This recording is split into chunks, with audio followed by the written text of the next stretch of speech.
నిన్న మొన్న ఎపిసోడ్లు చూస్తున్నాం. ఇంకో ఎమ్మెల్సీ పరిస్థితి, శ్రీకాకుళం ఎమ్మెల్సీ పరిస్థితి.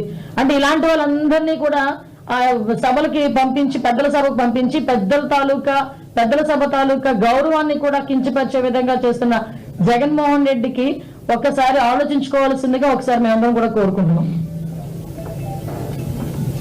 మేడం, జగన్మోహన్ రెడ్డి మాకు భద్రత కల్పించడంలో కూటమి ప్రభుత్వం విఫలమైంది, కావాలనే భద్రత లేకుండా చేస్తుంది అని అంటున్నారు. ఏమంటారు? ఇక్కడండి ఒక విషయం చెప్పాలండి, ప్రజలు కూడా తెలియాలి. నేను ఎందుకు ఈ మాట చెప్తున్నానంటే 986 మంది జగన్మోహన్ రెడ్డికి సీఎం గా ఉండేటప్పుడు అతనికి భద్రత కల్పించారు. దానికి ఒక స్పెషల్ ఫోర్స్ ని ఏర్పాటు చేసుకుని ఆయన 986 మందిని ఆయనకి రిక్రూట్ చేసుకున్నారు. 986 మందికి నెలకయ్యే ఖర్చు దగ్గర 5.87 కోట్లు, అంటే 6 కోట్లు దగ్గర. అంటే 986 మంది అతని కనుక కాపలా కాస్తే నెలకి అయ్యే ఖర్చు 6 కోట్లు. అయినా కూడా ఆ రోజు స్పెషల్ ఫోర్స్ పెట్టుకుని ఆయన చేసుకున్నాడు. అప్పుడు ఆయన సీఎం గా ఉన్నాడు. ఆయన స్పెషల్ సెక్యూరిటీ ఫోర్స్ ఏర్పాటు చేసుకున్నాడు. అక్కడ ఇంత డబ్బులు ఖర్చు పెట్టి 5 సంవత్సరాలు ఎన్ని కోట్లు అయిందో మీరే లెక్క పెట్టుకోండి. నెలకి 6 కోట్లు. దాన్ని బట్టి మీరు అర్థం చేసుకుని ఎన్ని వందల కోట్లు అయిందో మీరే అర్థం చేసుకోవాలి. ఈ రోజు జగన్మోహన్ రెడ్డి ఒక మాజీ సీఎం మాత్రమే. అతనికి ప్రతిపక్ష హోదా లేదు, ప్రతిపక్ష నాయకుడు కాదు. ఆయన కేవలం పులివెందల ఎమ్మెల్యే. అదేవిధంగా ఆయన ఏమి మంత్రి కూడా కాదు. ఓకే, ఈ రోజు హోమ్ మినిస్టర్ గా ఉన్న నాకు వైట్ ప్లేస్ ఇస్తారు.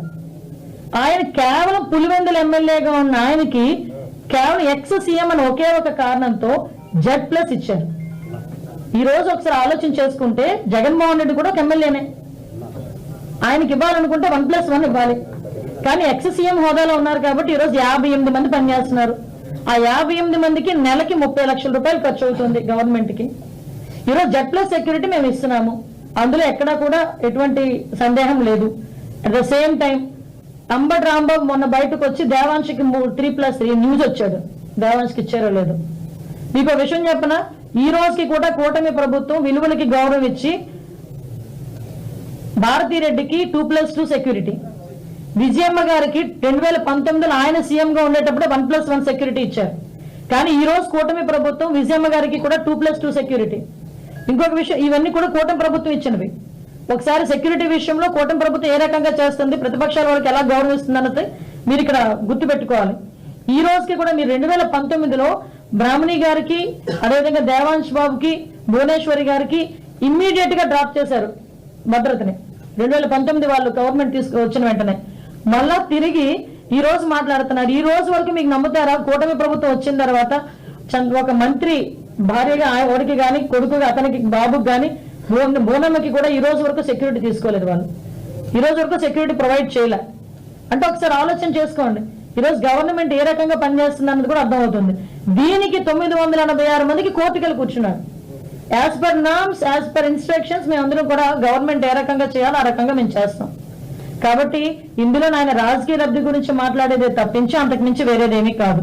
986 మందిని పెట్టుకొని ప్రజలను భయభ్రాంతులు చేశారు తప్పించి ఆయన మీద ఏ కక్ష ఉందో, మరి ఆయన మీద ఎవరికి ఏ కక్ష ఉందో అయితే నాకైతే అర్థం కావట్లేదు. కోడికత్తి కేసు ఆయన చేయించుకున్నదన్న సంగతి ప్రపంచానికి అందరికీ తెలుసు. ఆ కోడికత్తి కేసులో నిజంగా ఆయన గనక లేకపోతే ఈ కోడికత్తి కేసులో 5 సంవత్సరాలు ఎందుకు ఒక్కరోజు కూడా కోర్టుకు వెళ్ళిన పరిస్థితి రాలేదు?